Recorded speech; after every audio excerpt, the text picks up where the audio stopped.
Shalom à tous et bienvenue sur Conseil spirituel Élysée. Regardez autour de vous. Aujourd'hui, la question n'est plus de savoir comment réussir, mais par quel maître réussir. Vous l'avez remarqué, face à l'échec spirituel dans beaucoup d'églises, de nombreux croyants se posent une question difficile.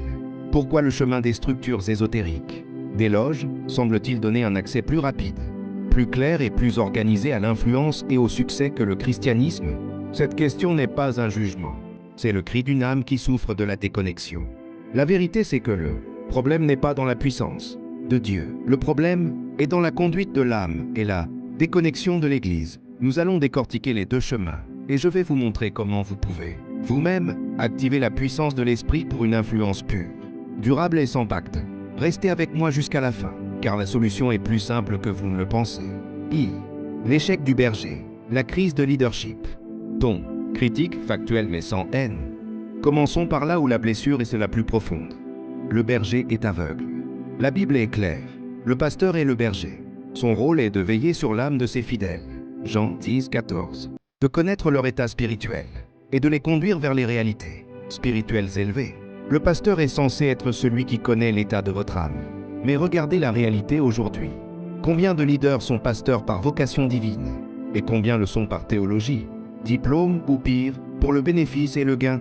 Ces leaders, qui sont malheureusement nombreux, sont devenus spirituellement aveugles. Ils ne connaissent plus l'état de votre âme, car ils ne sont pas en connexion avec la source.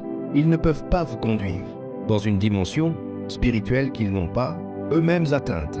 Et c'est ce vide spirituel, cette absence de connaissance et de guidance réelle, qui crée un besoin et un danger. Quand le berger est aveugle, le troupeau cherche ailleurs la lumière et la structure. 2. L'attraction des maîtres terrestres. C'est là que l'influence terrestre entre en jeu.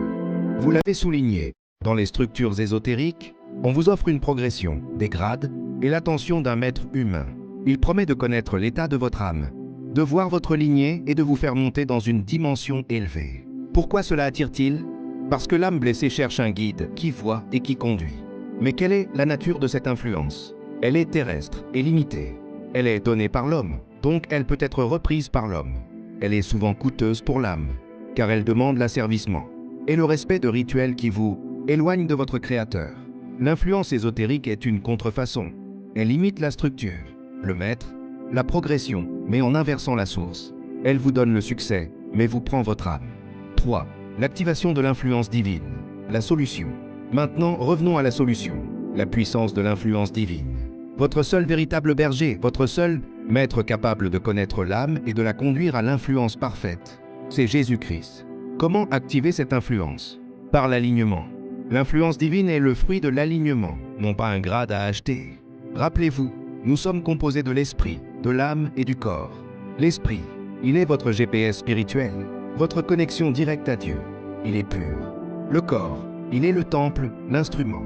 L'âme, c'est le champ de bataille, le siège de votre volonté. L'influence de Dieu se manifeste quand l'esprit commande l'âme, et que l'âme impose l'ordre au corps. La progression divine n'est pas de monter en grade, mais de grandir en sainteté et en connaissance de celui qui vous a appelé. IV. Comment conduire ton âme toi-même? Puisque le pasteur peut faillir et l'homme vous décevoir, l'urgence est pour vous. Vous devez prendre la responsabilité de votre propre âme. Ne laissez plus jamais un autre homme, quel que soit son titre, être le seul intermédiaire entre vous et la puissance de Dieu. Voici votre plan d'action immédiat pour devenir autonome et influent par l'Esprit. Le silence, l'écoute de l'Esprit. Pratiquez le silence pour entendre la voix du Saint-Esprit, votre GPS spirituel. La méditation spirituelle n'est pas vide. Elle est un canal ouvert pour la guidance divine. La discipline de l'âme. L'âme est émotionnelle et capricieuse. Vous devez la soumettre. Si votre âme vous dit « j'ai peur de manquer », votre esprit doit répondre. Philippiens 4, 19. Mon Dieu pourvoira à tous vos besoins. Nourrissez votre âme avec la vérité, pas le doute. Le service. L'influence divine est donnée pour servir les autres, pour apporter la lumière.